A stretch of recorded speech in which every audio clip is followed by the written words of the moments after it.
welcome to this explainer. I always used to picture global warming as this really slow creeping process. You picture temperatures just inching up year by year, shorelines gradually rising. But looking at the recent data coming down from the world's highest peaks, I realized we've actually got it completely wrong. We aren't just facing a slow warming, we are literally entering an era of sudden, explosive geology. So I want you to imagine something for a second. Picture a giant, completely unengineered dam floating high up in the sky, maybe 5,000 meters above sea level. It's holding back millions of cubic meters of water. But nobody poured concrete to build this thing, right? It's made entirely out of loose rock, dirt, and ice.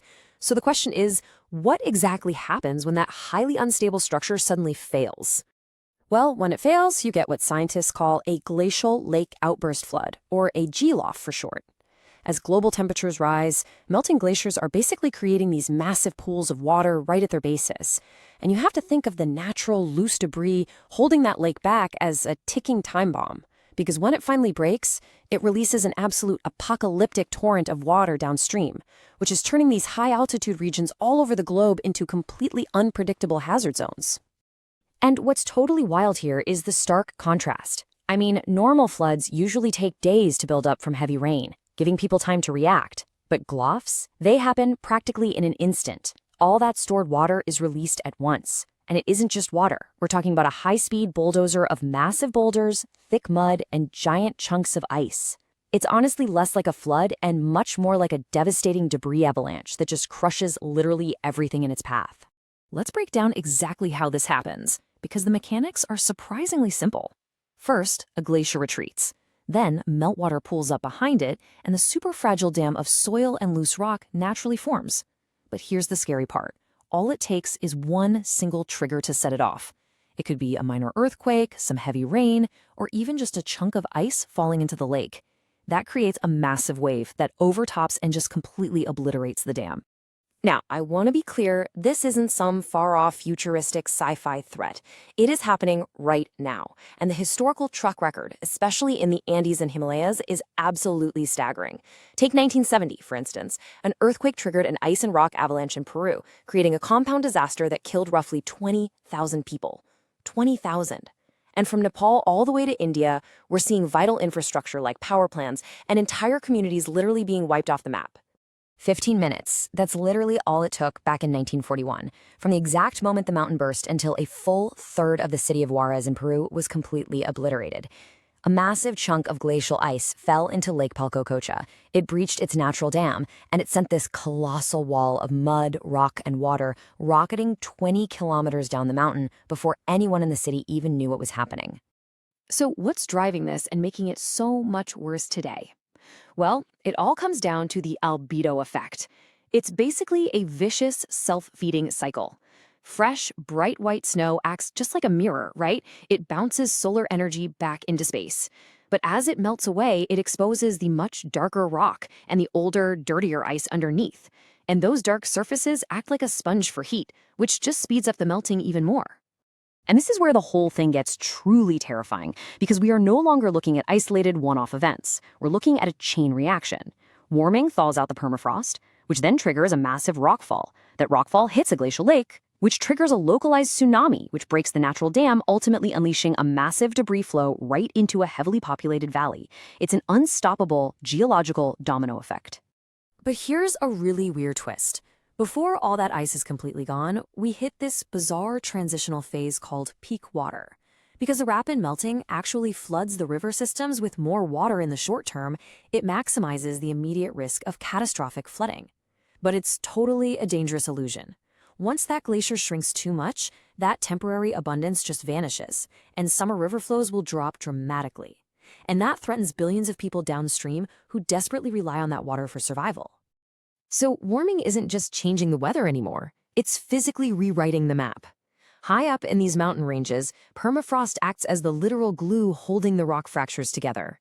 If you melt that subterranean ice, the mountains simply lose their structural integrity. We are literally watching the Earth's topography deform and collapse in real time.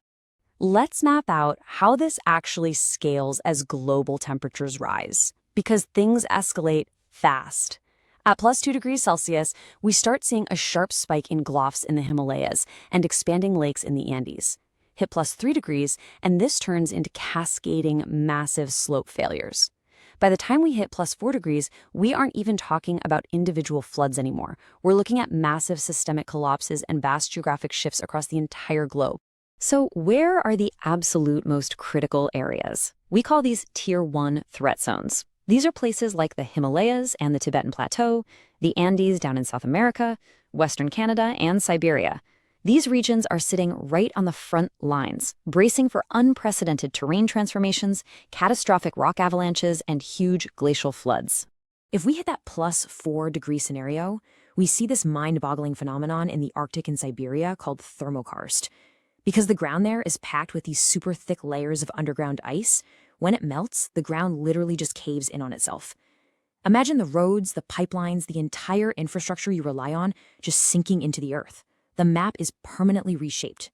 Okay, so this led me to probably the most crucial human question embedded in all of this data.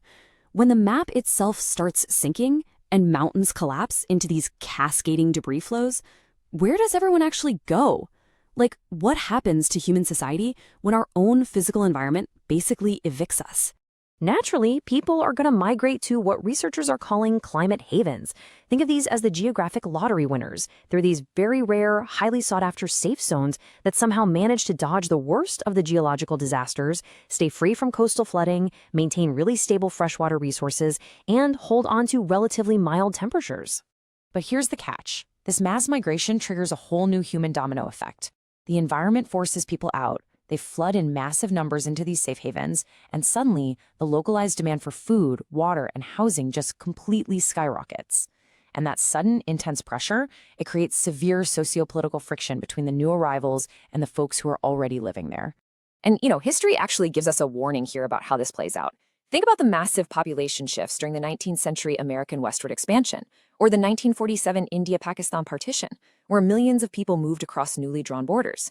Whenever we see rapid migrations of this scale, it completely rewires political power and sparks intense conflicts over who truly owns the land and resources. What this really means is that the climate crisis is rapidly evolving into a raw survival and resource crisis. We are going to see intense competition for shrinking freshwater, explosive spikes in housing prices in these havens, profound friction regarding indigenous land rights, and massive political tension as citizens are displaced within their very own borders. Which brings us to this ultimate, really bitter paradox: climate gentrification. You probably already know how regular gentrification changes a neighborhood, right? Now apply that exact concept to basic survival. Because these havens are so desirable, real estate prices just skyrocket. Wealthy buyers secure all the safest lands, pushing lower-income locals out because they simply can't afford it anymore, which ironically forces them right back into the higher-risk disaster zones. It really flips your whole perspective, doesn't it? Climate change isn't just a story about melting ice or rising temperatures anymore. It's a story about the radical redistribution of power, housing, freshwater, and survival itself. When the dust finally settles and the maps are redrawn, the most consequential question of the 21st century might just be this: in a warming world, who actually owns the safe land?